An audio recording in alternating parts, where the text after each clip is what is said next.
Hello, my name is Swiss Bianco. In this video we will have a look at my setup for the Cold Steel SRK knife. I did alter it a little bit, and the Cold Steel SRK was a product that is on the market for many years now. Back then that was one of the best survival and outdoor knife. It is not a true full tang, it has a rubberized handle, but the tang is relatively wide and thick in it, so that works. First versions long time ago, and quite likely in the 90s, were having a nylon fabric sheet and not a nylon, a Cordura sheet, instead of a injection molded nylon sheet like we have it here. Now the Cordura sheet of course did not last as long as those here, and it don't have a positive lock either. Those plates were made, as best as I remember, by Camillus USA. Prior they got bankrupt, and that is all a long time ago. But anyway, so what did I do to that knife? I altered the sheet a bit, just some add-ons. Now first we have the olive green, matte olive green color. I live in the jungle, so that is easier to blend in if we not only have the whole thing in black, but that part of it is in OD green. Then I find it important that we have fire on the knife itself. You cannot have enough fire starters with you. Here I made a simple Kydex, bended it over and screwed it on. Nothing fancy at all. The fire starter is in the Kydex with a friction fit, plus additionally we have a bungee cord just as a safety, additional safety. I did go with a T-shape grip for the fire starter because at that time, as I did that was available, and I did think that was nice looking. If you just go with a regular fire steel, you could make it more compact if needed. Here we have a glow in the dark dot that you can illuminate with a flashlight, and then it will glow. I started with the wrap for the paracord over here by the belt loop, behind the belt loop, and then it go around here, and here we see, and there, and then we have this part here at the end, because most of the time if I don't use my gear, it's hanging on a hook, so that is easy to hang it up. Paracord can be used for X possible solutions and problems, so it's always good to have a bit paracord on the knife. This is not a fire cord, so it's not that much for fire starting, but yeah, in a pity it would work too. As we go on the back side, what I do with most of my sheets is put orange tape on it, duct tape.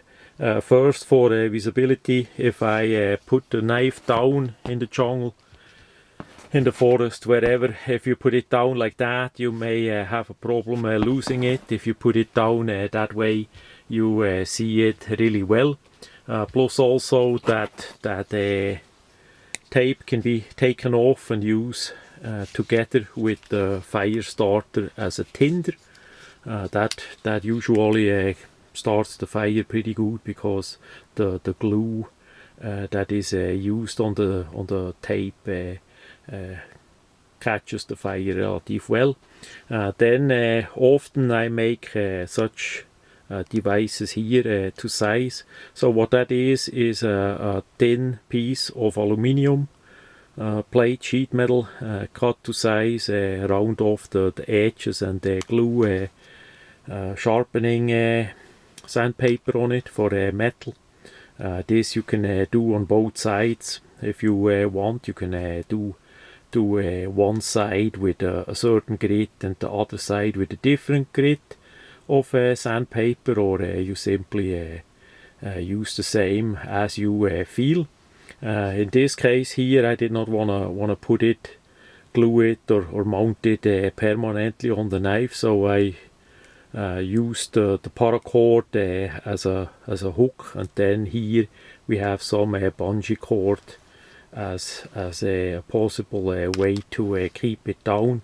You always should have a way to resharpen tools, and such a thin, lightweight aluminium card with metal sandpaper is a easy way to have that with you. It's compact. Even if you don't mount it on the sheet or on the knife somewhere, you can put that in your kit, and then you have a rather big flat surface for resharpen tools if needed. Of course, the sandpaper is not gonna last up as long as a diamond stone or a regular sharpening stone for that matter, but this is not a sharpener for resharpen the knives by the thousands. This is just for use in the field if you really need to resharpen it for whatever reason outside of in the nature. You know, if you are home, you for sure have better sharpeners than that. So this is just for emergencies and all that, you know. Because of the aluminium, it's really lightweight. Of course, you can make the same with a steel plate or a wood. If you want to have it thicker, there is a lot of possibilities also about the size. So yeah, the last point, what I did alter is a bit here. I used the Dremel, made a bit grooves in there, so it's easier to push without slipping as we take the knife out. And that's just a small add-on there. And on the belt loop I added a bit fabric. If you would wear the thing on a belt, this part here is where it would get the most friction and wear, so I did simply glue additional piece of webbing inside there to keep that part more protected. It's just a additional layer that gives it a bit more strength in there. Yeah, that pretty much is it. Even without the full tang, a true full tang blade and not a G10 or micarta handle like it's most common nowadays, that knife is still really well.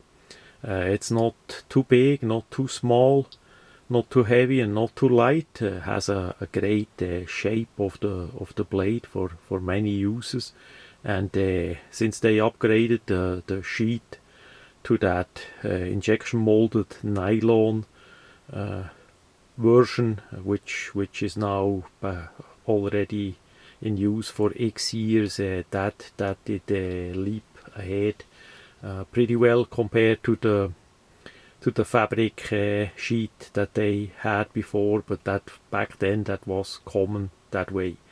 But yeah, there is really nothing bad about it. Now I saw they make new versions of the knife with olive green and coyote brown color rubberized handle. So of course that material that is injection molded on the blade, on the tang, you can colorize that how you want. So if I ever gonna get a second, then quite likely one with the olive green handle. The blade is still black, of course. They did not change the color on that. So to the blade, this is the regular SK5 carbon steel version made in Taiwan, and that works really well. So that much about my setup of the Cold Steel SRK knife.